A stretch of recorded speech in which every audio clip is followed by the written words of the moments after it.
For over 20 years, Japanese automaker Nissan and French automaker Renault, along with Mitsubishi along the way, have teamed up as a super automotive group to pool their resources to make better vehicles to make more money. Looking at their sales, in 2009, they were in a lull, 641,000. Fast forward to 2017, the year before their CEO since 2001, Carlos Ghosn, who was CEO of Renault and Nissan at the time, 1.4 million vehicles sold in the United States alone for Nissan. Next year, Carlos Ghosn gets sacked. He escapes the country in a suitcase.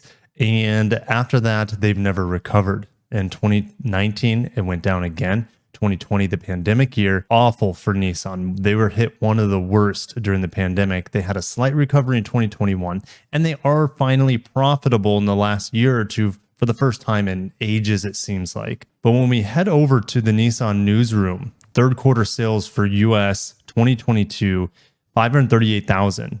They're pacing a little over 717,000, something like that, which is way less than the third quarter results from last year, let alone the fourth quarter total results, where Nissan sold 900 plus thousand. Nissan's pacing at 200,000 less vehicles this year than they did last year. But then we head into K-Asia and they drop a bombshell on us. Renault chief flies to Japan for crunch talks over Nissan Alliance, the Nissan Alliance with Renault. And they don't even talk about Mitsubishi really in this article at all. It's on shaky ground. So let's talk about why he's going to Japan. Renault chief executive Luca De Meo is jetted into Tokyo for a weekend of talks with Nissan boss Makoto Uchida, aimed at breaking a deadlock over intellectual property and potentially paving the way for historic restructuring of the carmakers alliance within these coming weeks. Renault could possibly reduce its stake in Nissan from 43% to just 15%. The alliance, which was first struck in 1999, and then Carlos Ghosn came in 2001 or so, but the alliance was to foster collaboration between these two companies, and it has managed to hold together despite long-running tensions. But as the car industry shifts to EVs, pressure on Renault and Nissan to wring greater benefits from the alliance is building. And if we scroll down to the bottom, they remind us that we have Stellantis going on, right? Peugeot merging with Fiat Chrysler is among other companies in there as well. We also have Gundam, which General Motors is not merging with Honda, but they're definitely splitting a lot of costs here. They have no stake in each other, but they have a memorandum of understanding to build vehicles together, share technology, etc. So pretty strong alliance with General Motors and Honda for the time being. And Honda is also reaching out to Sony. And we'll talk about what Nissan might have to do here in a little bit. And things are getting really dicey with this alliance because Renault wants to persuade Nissan to agree to offload part of its combustion engine business to China's Geely as part of a move announced in February to carve out its legacy business. Now, here's the thing. Nissan is a pretty conservative company. I don't know if they would say it's conservative as Toyota, but Akio Toyoda himself is very leery on the acceleration and adoption of EVs. And I've made a video on it. You can check it out. And I don't think Nissan is going to be interested in selling its internal combustion engines or even part of their internal combustion engine capacity and technology to Geely. The Japanese and the Chinese have never really got along that well, to my understanding. They still don't like each other very much. They do business begrudgingly with each other. But the thought of Nissan selling their engines, their soul, their pride and joy to a Chinese company, I just don't see that happening for Nissan. And that's where I think this alliance is about ready to explode. Instead of selling off, Renault is like trying to figure a way to make this work with Geely. Their other option is to form a joint venture with Geely's Aurobay business. And this step has drawn strong resistance from Nissan, which does not want technology that is jointly developed with Renault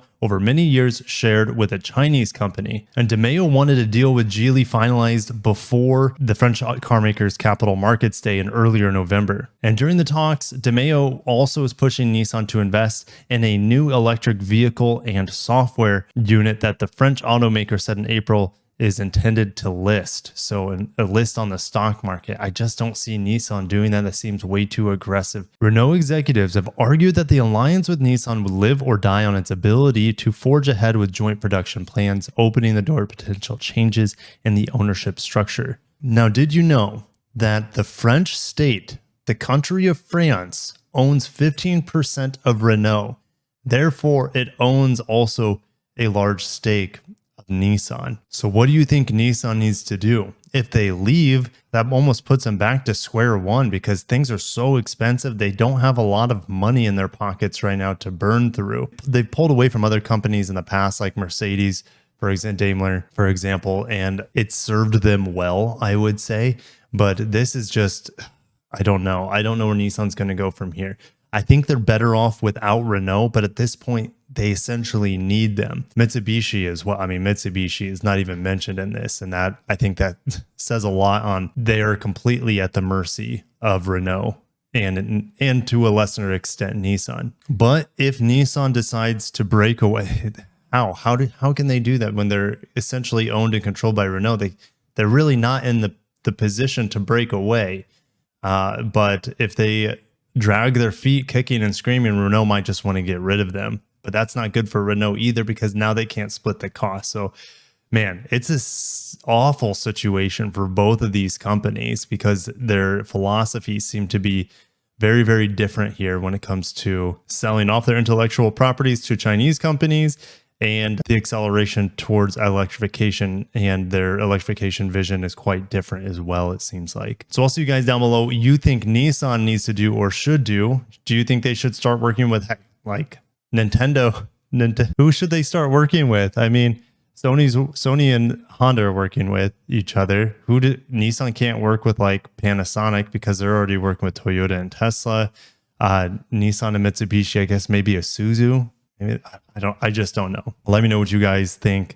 What Nissan needs to do. I'm trying to figure that out, and I don't even think they know what they need to do to continue forward as one of the big three out of Japan. So I also want to talk real quickly about this roadmap that I have for Nissan.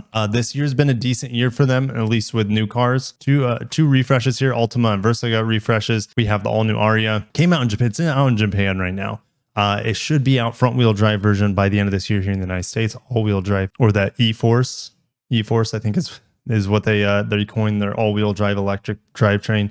The E-Force will be out early next year. Rogue Sport discontinue.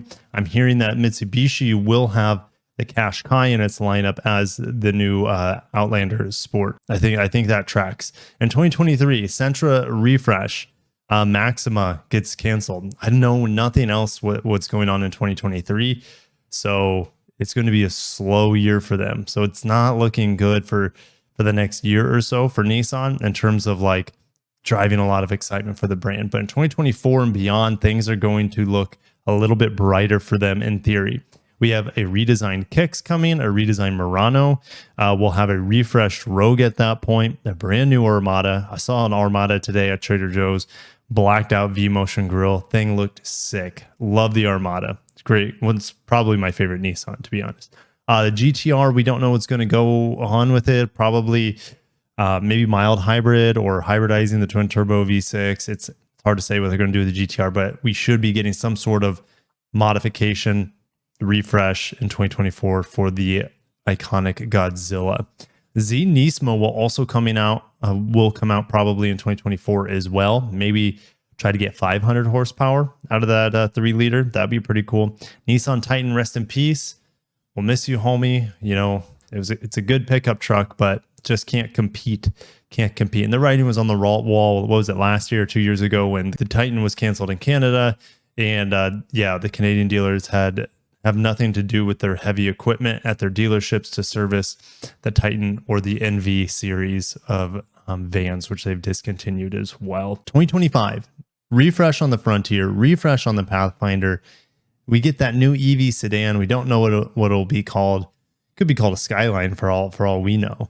I mean, that'd be pretty cool. And we know this will be made in Mississippi, and the Altima will be getting a redesign in 2025. Altima is doing pretty well right now. It's actually up versus last year. In 2026, we'll be getting a couple new EVs. We're hearing an EV pickup truck, and we're also hearing an EV coupe cross, maybe. Like, our coupe cross is going to be still the fad in 2026. I mean, I'm already sick of them at this point. I think they need to come out with that little boxy EV. Like, they had that concept that they showed last year, I believe. And it was gorgeous, little sporty, remind me of a Honda Element or the little Nissan Cube, but electrified and very outdoorsy. That thing looks awesome. So I want that vehicle to come instead of a coupe crossover. Aria will be getting a refresh probably in 2026. Sentra will be getting redesign by then as well. 2028, Nissan will have solid state batteries, and that changes the game for the brand. Absolutely. Now, what if the Chinese get solid state batteries before the Japanese? I mean, that is going to be a big problem. It's already a big problem for the Japanese automakers because China just has a lot more industrial power, a lot more raw materials as well for manufacturing and stuff. So it's not just Nissan, but all the Japanese automakers are kind of between a rock and a hard place because they just don't have a lot of natural resources on the island. They have to go to other parts of the world, just like a lot of the other manufacturers do as well. But it's a bit tougher for them. Toyota is hoping to have solid state by 2025 in their hybrids. I think Honda will have solid state pilot assembly line 2026, 2027, something like that. So no one really knows. It's really far out into the future, and some people don't ever think that solid state is coming. This is kind of a pie in the sky thing. So I'm excited for Nissan's upcoming line, especially 2024 and beyond. We get a lot of new, fresh products coming. In the meantime, I'm pretty excited for the Aria. I really want to drive it. Unfortunately, I wasn't able to attend the media drive for that vehicle. What do you think is Nissan's fate at this point? Do you think they cut away from Renault? They reduce their dependence on Renault some way, somehow? I'm just rambling. Got to cut myself off. It's my second time recording this because my daughter, she snuck in here, got into my mixer, and she put this modification on for the video, and I recorded the entire video the first time around in the large robot sound effects. So yeah, anyways, if you enjoyed the video, hit the like button, subscribe for more Nissan, Japanese, Korean auto news and reviews. I'll catch you in the next one. Take care of yourselves and peace out.